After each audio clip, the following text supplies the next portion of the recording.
Again, the county legislative authority in these counties, it's a board of county commissioners. In the counties under 400,000 people, it is the 3 board county commissioners elected by district in the primary, and they run in the general countywide.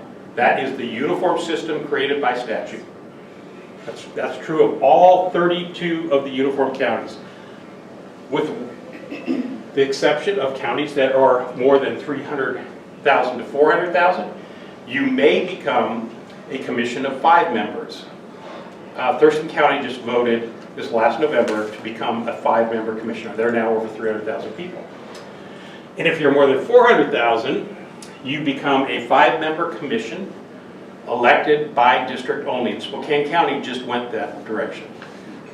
So they just went to that. They're 500,000. They're the only county really over 500,000 that is not a county charter. Okay, next slide. Then we'll talk about county charters. So in 1948, counties were granted the authority to what's called adopt home rule. And that gives them the ability to form their county government however they want it to look like in terms of how they shape it. It doesn't change functionalities of what they must do. If the legislature says, counties, you shall conduct elections, and this is how you have to conduct those, it allows the county to restructure how they deliver that service, but they have to still follow all the constitutional requirements or statutory requirements that are outlined by the legislature. We've had 7 counties that have done that. In 1972, we adopted the concept of a city-county government, form of government. We have had no counties successfully transition to this, and very few have even tried to do so. I think Spokane tried to do it once, Thurston tried to do it once. I met a couple pre-pandemic. Mason County was having this conversation because they only have 1 incorporated city, Shelton. Probably easier to do it if you just have 1 incorporated city. If you have a bunch of incorporated cities and now kind of being a city-county government, it'd be probably quite a nightmare to be able to transition to that. But we have a number of counties that do just have 1 city. Next slide. So these are the 7 charters. Most people think, well, it's only the big cities. That's partially true, big counties, excuse me. So you have, first one being King. King did it, was the first. They actually had tried earlier in the 50s and it was not successful. And for those of you that go way back and really want to geek out on county government trivia in Washington State. Who's been in Washington State a long time? All right. Who was the only county commissioner to ever be elected governor of the state of Washington? Spellman. John Spellman was. Very, very good. You are the first person that can ever answer that question. So very impressive. John Spellman was a county commissioner in the transition. He was elected county executive, the first county executive of King County, and then he was elected governor as a King County executive. But he was, for 2 years, a county commissioner. In his book, which is a great book if you've ever read it before, he writes something about it is the county, being a county commissioner, and that form of government is the worst form of government that's ever been created. He was not a fan, and he led the effort for the transition to be a charter. And he was about efficient government, clean government.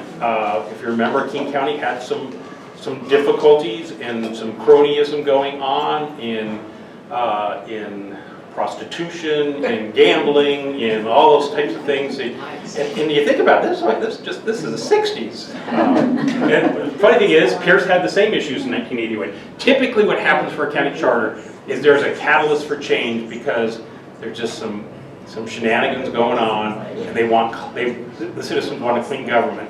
The most recent one was Clark County.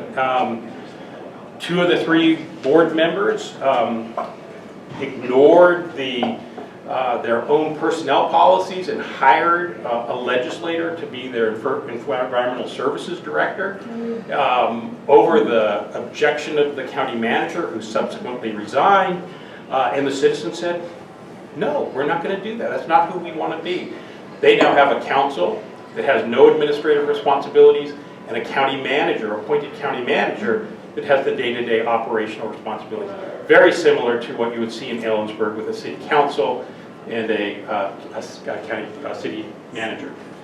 So you can see, San Juan County, maybe 20,000 people, smallest one, geographically and by population. Clallam County is roughly probably 75,000 people now, but they started, they probably had less than 50,000 when they started their charter. So anyway, it gives you a flavor. 4 of these counties have elected county executives. 3 of these counties have an appointed county manager by the charter.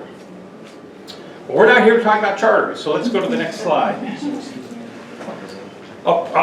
2 things before, I guess, before we move into this specific project for our for Kittitas County here, is what's called the Dillon's Rule. This is both this is, in some regards, sometimes the curse of county government. There is clear law throughout the United States primarily, but we certainly have it here in Washington State, which is, counties only have those authorities that are granted to them either by the Constitution or by the legislature. We are not free, and I'll give you a couple examples, to do whatever we want to do. So let's say you all here thought it would be a great idea to have an income tax for Kittitas County residents. Well, you have no constitutional or statutory authority to do that. Your authorities are to have property tax, sales tax, real estate excise tax. Your authorities for taxation are granted. So that's one of the limitations of this process, is that your authorities are granted. And so if you go one more slide ahead, the state of Washington has also applied this, where counties are but the arms or agencies of the state organized to carry out and perform functions. We have no powers except those expressly conferred by the Constitution or the state laws. Just reinforces why we spend a lot of time as an association, and I see Amy's here, or her association. If we want to change the way we do business, we oftentimes have to change state law. And so we spend a lot of time. And likewise, we probably spend more time defending ideas that come out of the legislature than we do actually trying to propose new ones. So keep that in mind. That's one of the things you have to always keep in mind, where a lot of citizens say, well, why don't you do this? And said, well, I can tell you why I don't do this. I can't do this. The law doesn't permit us to do that. And we can't change that unless the legislature goes forward. So the independent elected officials have associations that are constantly going forward to say we need to tweak this law. We do that constantly. And so we spend a lot of time trying to change that. So next slide. Again, a little bit of county, we always remind people, get our dig in at the cities, that everyone lives in a county and some people live in a city. So, anyway, it's just a little joke we have with the cities. We actually have a wonderful relationship with the Association of Washington Cities. Okay, next slide. So let's talk a little bit about the Kittitas County Executive Management Analysis. We are reviewing the administrative management structure of the activities and functions beneath the Board of County Commissioners. That is the scope of this work. So keep in mind, and we're going to have a graphic up here that will illustrate that, that's our function. We are not looking at a proposed county charter, which would look at the breadth of county government, including the independent elected officials. Our scope is the functions that are beneath the Board of County Commissioners. So we're not doing any of this work. Now, is there some tangential activities that might affect their job? For example, we have a county manager that might interact with them differently than necessarily the Board of County Commissioners, maybe, but we're not touching the functions of this group. All right, next slide. So the Board of Commissioners adopted a resolution in September to create this advisory committee, of which Robbie is a member of, to make recommendations to the Board of County Commissioners as to the form, function, and future organizational structure of Kittitas County government. And again, this is the functions beneath the board. Next slide. Here is the group that is looking at this. Some of these names might look very familiar to some of you. So you've got Gary Berta, former commissioner, former mayor of Clayella. We have Roberta. You have Heidi, who's the city manager. Phil Bachlan is doing some work with the commissioners and the county right now in some communication pieces and organizational development. You have three directors that you can see. You have 2 elected officials, and Commissioner Wright is a non-voting, but serving as the chair of the committee. So this is the group that I'm working with closely as we kind of develop a set of recommendations on what the structure might look like, and whether or not a county manager, what would a county manager position or county administrator position look like as well. Next slide. So we've been facilitating this. These are our 4 activities that in the end, these are the 4 things that we're responsible to produce for the board to look at. And I'll let Commissioner Wright talk about what might happen next after that. We are not here to recommend whether it's a good idea to have a county manager or not. We're here to recommend, if you choose to do that, what would it look like? Ultimately, the board's got to make that decision about is it a good idea to do this or not. So we're going to recommend a role and authorities of a county administrator type. We've got a good dozen counties that outside of the charter county that have created a county administrator type position. We will propose an organizational chart for the functions underneath the Board of County Commissioners.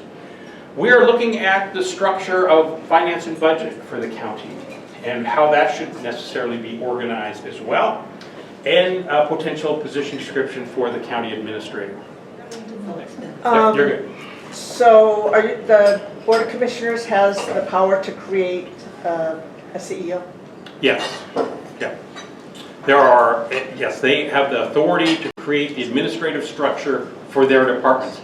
That CEO is not, we'll look at an organizational chart and I'll talk a little bit more about that. But the CEO would be under the functions beneath the board, not over the independent elected officials. They are independently, and their bosses are you all, the citizens. So there would not be any responsibility for them to manage the independent elected officials. Yep.